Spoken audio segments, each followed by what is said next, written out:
नमस्कार and welcome you all to DRX madam. मैं हूं डॉक्टर जयंत। नाउ आज की वीडियो में डिस्कस करने वाले हैं कि क्या फार्मेसी के बाद यूपीएससी पॉसिबल है, यूपीएससी को ज्वाइन किया जा सकता है, क्या फार्मेसी के स्टूडेंट यूपीएससी को क्वालिफाई करते हैं।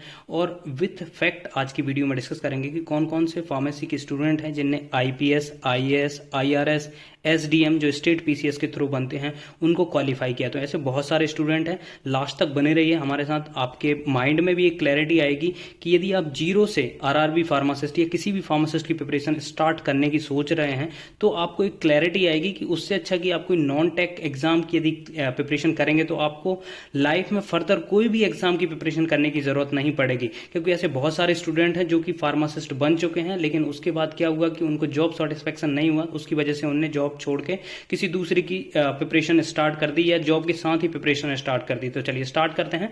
बट उससे पहले यदि आपने चैनल को सब्सक्राइब नहीं किया तो चैनल को सब्सक्राइब कर लीजिए, सो दैट आपको फार्मेसी से रिलेटेड जितनी भी इंपॉर्टेंट अपडेट है वो मिलती रहेगी। और मात्र 29 रुपीज में आप हमारे चैनल को ज्वाइन कर सकते हैं, जहां आपको मिलेगी गाइडेंस प्लस प्रीवियस ईयर के क्वेश्चन पेपर जो भी जैसे कि आरआरबी के हैं, ईएसआईसी के, सीजीएचएस के, सभी आपको अवेलेबल कराए जाएंगे। तो चलिए स्टार्ट करते हैं विदाउट एनी डिले। सबसे पहले मैं आपको अपना केस बताऊंगा कि मैंने जब फार्मासिस्ट एज ज्वाइन किया था सीजीएचएस में, और मेरे बहुत सारे ऐसे फ्रेंड हैं जिनने due to social media hike और लैक ऑफ अवेयरनेस के कारण फार्मासिस्ट की जॉब ज्वाइन कर ली, लेकिन वहां जाके उनको बहुत ज्यादा रिग्रेट फील हुआ। मतलब ड्यू टू 3 रीजंस। पहला रीजंस है जॉब सेटिस्फेक्शन, कि वहां पे जॉब सेटिस्फेक्शन नहीं मिला। दूसरा, लेस पे, सैलरी बहुत कम होती है। और थर्ड जो होता है वो होता है वर्कलोड का। तो ये 3 कारण से क्या होता है कि कोई भी स्टूडेंट जो है ज्वाइन तो कर लेता है फार्मासिस्ट, बट उसके बाद फिर उसको माइंड में सेटिस्फेक्शन नहीं आता है, तो उसकी वजह से फिर वो अदर नॉन टेक एग्जाम के लिए प्रिपरेशन स्टार्ट कर देता है ना। तो यदि हमें पता लग जाए, देखिए कई बार क्या होता है, उनसे बात करने के बाद ये पता लगता है कि वो कहते हैं कि यदि पहले से हमें पता लग जाता कि हम फार्मासिस्ट के लिए हमने जीरो से प्रिपेयर किया, यदि हम जीरो से प्रिपेयर किसी नॉन टेक्निकल एग्जाम के लिए, जैसे कि आप यूपीएससी हो गया या स्टेट पीसीएस हो गया या फिर एसएससी के थ्रू जो हायर ग्रेड पे की जॉब होती है, जैसे कि सीबीआई इंस्पेक्टर हो गया, नार्कोटिक इंस्पेक्टर हो गया, तो यदि उनकी प्रिपरेशन करते तो शायद हमें फर्दर प्रिपरेशन करने की जरूरत नहीं पड़ती। तो क्या पॉसिबल होता है कि जो फार्मेसी के स्टूडेंट है यूपीएससी ज्वाइन कर सकें, और ऐसे कौन कौन से स्टूडेंट हैं जिन्हें अभी तक ज्वाइन किया। क्योंकि कई बार जब हम सुनते हैं कि यार आईएएस और जो आईपीएस वगैरह यूपीएससी के जो एग्जाम होता है वो बहुत टफ होता है, तो एक माइंड में जरूर आता है कि हम फार्मेसी वाले कैसे उसको क्वालिफाई कर पाएंगे। क्योंकि मोस्टली हमारे माइंड में सिर्फ 2 ही जॉब हमारे पास होती हैं, या तो हम फार्मासिस्ट की प्रिपरेशन करें या फिर ड्रग इंस्पेक्टर की प्रिपरेशन करें। कई बार हम क्या होते हैं, अपने आप में ही एक बिजी रहते हैं कि सिर्फ हमें फार्मेसी में ही जॉब करना है, तो उस वजह से भी हम ज्यादा सोच नहीं पाते हैं। तो आज की वीडियो में आपको बताऊंगा कि यदि आप इंस्टेड ऑफ जीरो से प्रिपरेशन स्टार्ट करना चाहते हैं फार्मासिस्ट की, उससे अच्छा है कि आप कोई नॉन टेक्निकल एग्जाम की प्रिपरेशन करें, तो आपको फिर बाद में कोई भी फार्मासिस्ट एग्जाम, मतलब बाद में कोई जो हायर ग्रेड पे की जॉब की प्रिपरेशन करने की जरूरत नहीं रहेगी। क्योंकि आप जिस एज में है, जैसे जो भी होता है 20 से 22 की एज में रहता है, उसके पास एनर्जी अच्छी होती है, उसको पढ़ने के लिए अच्छा एक स्टेबल माइंड होता है, क्योंकि फैमिली इशूज भी उतने नहीं होते हैं, तो एक अच्छी खासी प्रिपरेशन हो जाती है। क्योंकि आपको पता है कि हम फार्मेसी में लगभग 30 से 35 सब्जेक्ट पढ़ते हैं, यदि उनसे कम ही सब्जेक्ट हमें यूपीएससी वगैरह या फिर जो स्टेट पीसीएस होता है उनमें पढ़ना रहता है। क्योंकि आपको पता है कि वहां पे हिस्ट्री होता है, जियोग्राफी होता है, फिर उसके बाद कुछ साइंस के सब्जेक्ट होते हैं, तो इतना ज्यादा नहीं होता है जो हम पढ़ते हैं। हम 6 जो लगभग 4 साल होता है उसमें 20 से 25 से 30 सब्जेक्ट पढ़ते हैं। यदि उसके बजाय यदि हम नॉन टेक के लिए प्रिपेयर करें तो शायद हमें कोई आगे कोई भी एग्जाम क्लियर करने की जरूरत नहीं रहेगी। क्योंकि कई बार हमारे पास लैक ऑफ इन्फॉर्मेशन के कारण कई बार हमें पता ही नहीं होता है चीजों का, कोई गाइड करने वाला नहीं होता है, तो हम फार्मासिस्ट की प्रिपरेशन में लग जाते हैं। और जब हम फार्मासिस्ट बन जाते हैं तो हमें लगता है कि यार शायद मुझे पहले और कुछ एग्जाम की प्रिपरेशन करना चाहिए। ऐसे बहुत सारे फ्रेंड हैं, और उसी में मैं आपको विथ फैक्ट बताता हूं। देखिए, एक यदि आपको लगता हो कि फार्मेसी वाले यूपीएससी क्लियर नहीं कर सकते, तो इनको आप जानिए।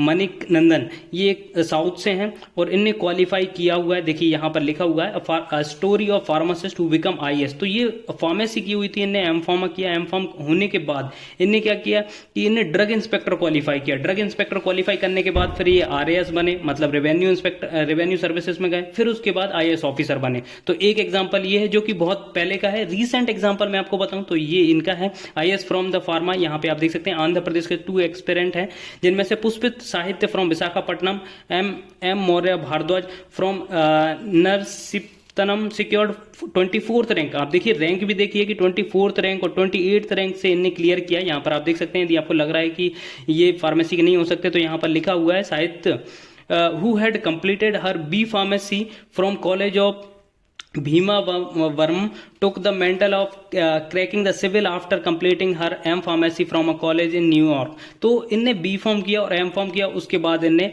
अपना आईएएस की क्वालिफाई किया, आईएएस भी वो भी बहुत अच्छी रैंक से 24th रैंक से इनने उसको क्वालिफाई किया। तो ये दूसरा एग्जांपल जो कि रिसेंट का यहाँ पे आप देख सकते हैं, ये 2022 की न्यूज़ है। तो 2022 में, और देखिए यंग देखिए स्टूडेंट जो फार्मेसी के उनने भी क्वालिफाई किया है एसडीएम का। यहाँ पे आप देख सकते हैं एमपीपीएससी 2020 रिजल्ट, छतरपुर के आयुष जैन का 13वां स्थान डिप्टी कलेक्टर बनेंगे।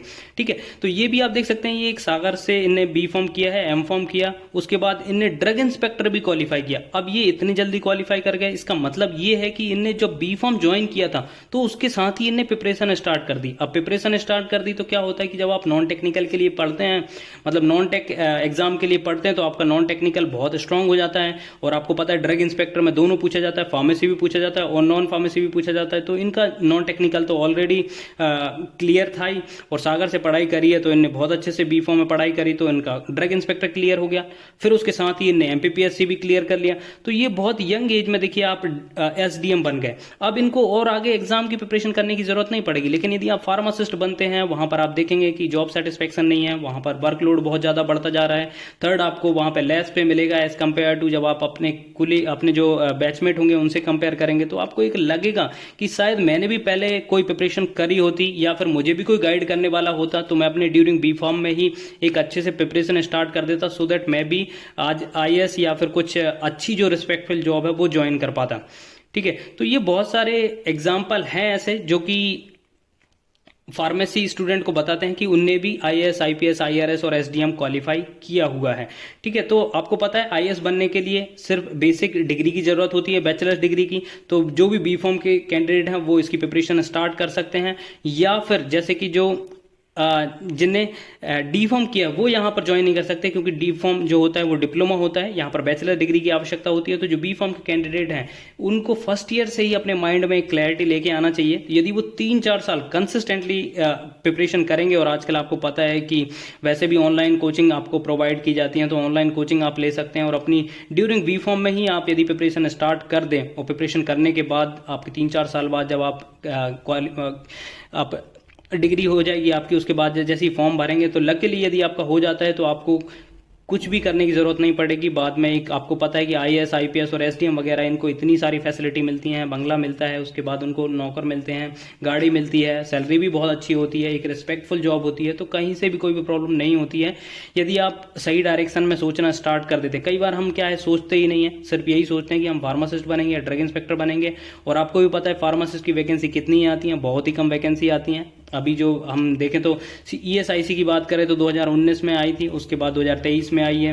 ठीक है, रेलवे फार्मासिस्ट की आप देख रहे हो तो रेलवे फार्मासिस्ट की 2019 में वैकेंसी आई थी, और अब 2024 तक उसका अभी तक नोटिफिकेशन जारी नहीं हुआ है। कैलेंडर ऑल्दो आ चुका है, बस कैलेंडर ही आया है, लेकिन उसमें कोई भी अभी तक जॉब वगैरह नहीं आई हुई है। तो एक यदि आपको पहले से थोड़ा सा गाइडेंस मिल जाती है तो मे बी कि आप भी प्रिपरेशन कर देंगे स्टार्ट, और करेंगे तो क्वालिफाई जरूर करेंगे। ठीक है, तो हमेशा अपना जो गोल है उसको हायर रखिएगा, सो दैट आपको बाद में कोई भी ऐसा एग्जाम क्वालिफाई करने की जरूरत ना पड़े। आई होप ये इन्फॉर्मेशन आपको अच्छी लगी होगी। अच्छी लगी तो प्लीज सब्सक्राइब करिए, वीडियो को लाइक करिए, शेयर करिए एंड कमेंट करिए। Thank you.